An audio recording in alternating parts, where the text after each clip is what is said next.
நேத்து பக்கத்து வீட்டாக்கா பிரியாணி குத்தாங்க. சாப்பிட்டியா?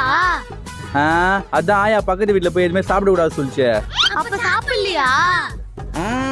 ஆயா பக்கத்து வீட்டுல தானே சாப்பிட கூடாது சொல்லிச்சே, அதனால நான் அதை வாங்கிட்டு வந்து இங்க சாப்பிட்டேன். டேய் இந்த சாப்பாடு மோ நம்ம ஒரு வெண்டைக்காய் சாப்பாடா குடுக்குற? எல்லா காரணமா தான் குடுக்குறேன். இந்த காரணமாவா? ஓ, இந்த வெண்டைக்காய் சாப்பிட்டா என் அறிவு அதிகமாகும், அதுக்கு தானே இதை குடுக்குற?